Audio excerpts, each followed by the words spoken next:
Chers compatriotes de la Côte d'Ivoire, amis et frères, je voudrais vous adresser mes salutations les plus patriotiques, j'allais dire. Le mardi 4 novembre dernier, le pouvoir d'Abidjan s'est saisi de notre ami et frère, le combattant des libertés, depuis qu'il est étudiant jusqu'à aujourd'hui, Damana Adia Picas. Je voudrais ici lui adresser personnellement ma solidarité la plus fraternelle et puis lui dire que quand je m'en allais de la Côte d'Ivoire, malgré moi, dans des conditions brutales pour me retrouver ici aux États-Unis, il fait partie des personnes avec qui j'ai échangé directement ou indirectement sur cette situation-là, et il a profité pour me demander si je pouvais accepter de coordonner un peu les activités du mouvement Trop c'est trop pour le continent américain. Et je lui ai dit que c'était un combat national et donc je ne pouvais pas me dérober devant la responsabilité. J'ai accepté. Je voudrais lui dire, de là où il se trouve, que nous sommes en communion d'esprit, en communion, j'allais dire d'âme, pour ce combat qui est le nôtre. Je répète à qui veut nous entendre. Nos aînés qui ont bâti cette nation ont fait leur part. Le divin a voulu que notre génération assume cette responsabilité-là, celle de se battre pour que les libertés, les droits de tous les Ivoiriens soient une réalité. Et chacun parmi nous, à son niveau, où qu'il se trouve, se bat pour accomplir cette mission-là. Damana Adia Picas, tu restes un patriote et tu es engagé jusqu'au bout. Mais mon message va surtout s'adresser aux autorités ivoiriennes. Vous pouvez vous réjouir d'avoir pris Damana Adia Picas. Oh, jubilé, autant que vous le vouliez. Mais ce que vous devez savoir, c'est que la façon dont vous traitez tous nos compatriotes, la façon dont vous traitez tous les leaders de notre génération, sachez que, tôt ou tard, cela peut vous retomber là-dessus. Sachez-le. Parce que ce pouvoir-là, il est à sa fin. Je l'ai dit et je veux le redire aux Ivoiriens qui m'écoutent. C'est le jour et l'heure que nous ne savons pas. Mais ce qui est certain, c'est que ce régime-là, il est à sa fin. M. Ouattara ne peut pas faire 4 mandats dans notre pays. Ce n'est même pas possible. Ne rêvez pas. C'est vrai qu'il peut y avoir les dimensions spirituelles et tout. Mais vous et moi, nous sommes dans un combat de conviction, oui ou non. Nous sommes dans du vrai. Quelqu'un qui vient, qui élimine tout le monde et qui s'impose. Et qui veut... Non.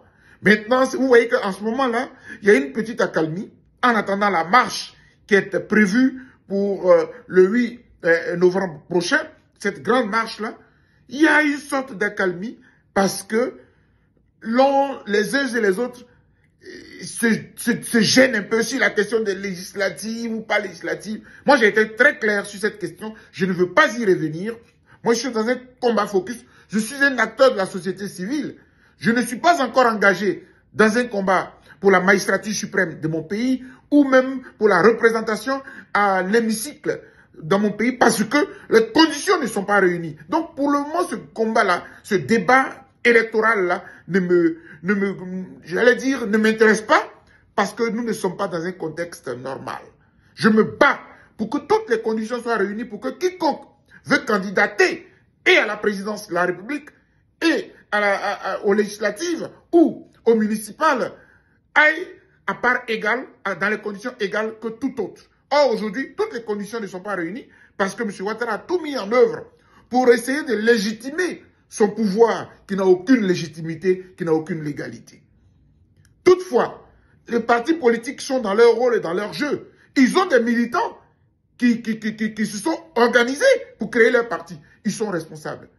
Tout ce que je leur demande, c'est de respecter la douleur des Ivoiriens en posant des pas pour que le peuple comprenne qu'il ne s'est pas battu pour rien.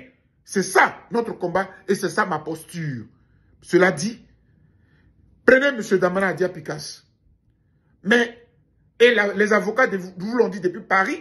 Il y en a qui me contactent depuis Londres, qui veulent s'adjoindre au collège des avocats pour le défendre. Ces droits doivent être respectés. Je veux répéter. Les droits de Damana Adia Picas doivent être respectés du premier au dernier des droits de l'homme. Parce que dans tous les cas, tout ce que vous faites aujourd'hui, ce que vous avez commencé depuis 2000 jusqu'à aujourd'hui, vous allez le payer. Vous-même, vous le savez.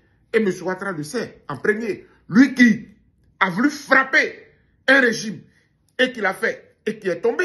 Lui qui a voulu rendre notre pays ingouvernable. Et depuis lors, la Côte d'Ivoire est pratiquement dans le brouhaha. Des divisions à un point fini. Jusqu'à ce que nous soyons à la lisière de la division entre les communautés nordistes et celles sudistes.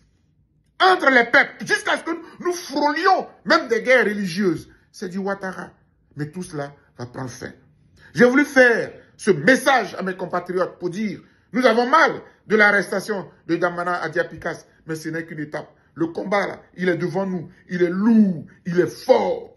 Cette fois-ci, on a tapé 10 ans avec le président Laurent Gbagbo qui était à la haie. Aujourd'hui, nous espérons ne même pas faire 1 an. Je vous assure, comptons les jours. Chaque jour que Dieu fait est un pas vers la mort, certes, mais c'est un pas victorieux pour notre nation, pour notre pays. Et j'ai dit,